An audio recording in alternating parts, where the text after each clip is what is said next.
Happy Monday, lovely ones. It is me. I am in Andalusia. I am in Orchiva, and I'm at the most lovely place called Hidden Paradise, where I've ended up on a yoga retreat, an acro yoga retreat. I just want you to see behind me, to see what I'm waking up to every morning. It's just absolutely beautiful, and actually it's a dream come true. And we've been having quite a lot of conversations about dreams here. The fact is, if you don't have a dream, then you can't make it a reality. So my question for this Monday is, what is your dream? Do you have any idea? And if you don't, then start to piece together little things that you love from all areas of your life, different random things that you think aren't connected, and put them down on a piece of paper. Join them together with bubbles, okay? So each thing is circled, and then connect it all up to you at the center and keep growing it. Because I started dreaming dreams like this when I was around 17 years old, and I honestly thought it was just something that was impossible. People living in community, looking after the land, looking after each other, treating animals with respect, treating each other with respect and dignity, and looking after themselves and the planet and each other in a way that we just don't do in cities. We just don't do in the normal modern life that we're used to living. Life is changing. We need to change with it. We're at a point where our planet just cannot sustain us being ignorant and selfish and fearful all the time.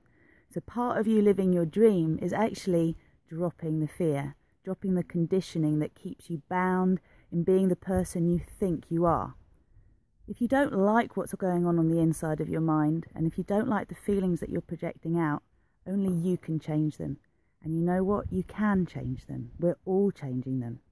One of the things that happens is you start to become more self-aware, as you start to become aware of your inner dialogue more. The things you say to yourself when you're out in public or you're in social groups and you're wondering whether people like you, or whether you're coming across okay, or whether you're dominating the conversation, or whether you're saying enough. When you start to listen to yourself talk, it's your opportunity to shine deep compassion on everything you find inside of yourself. Remember, we're always doing the best we can with what we've got. And hindsight is a wonderful teacher, but we're in the moment. Life is in the moment training. And we could, at the end of each day, have a whole list of things to beat ourselves up with, all the things we feel we didn't do right. Or we can, at the end of our day, go over all of the things that we feel we're grateful for, that we're so happy happened, that we have noticed expanded love in our hearts. And the truth is, both of those realities are coexisting at the same time. Whatever you give energy to is going to grow.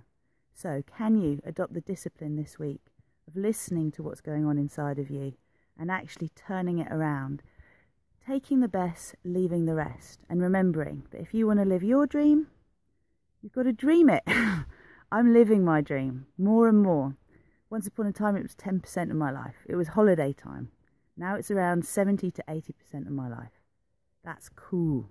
And that's happened because I've been willing to take the dive each time into myself, into my fears, into my joys, into my sorrows, and to look for the silver lining in every cloud. And also to have deep compassion for myself, even when the world feels like it's turned against me, or my nearest and dearest don't understand me, or they don't want to love me because they find me unlovable at the times that I find myself unlovable. That's the time that we need to love ourselves most. So have a beautiful, beautiful week. And I'll speak to you next week. I have a lovely affirmation for you next week. The power of I am. Have a beautiful day. Check this out again. It's just amazing. Woo! And Morocco's over there, beyond the sea. Ha! That's my other favourite place. Take care. Bye-bye.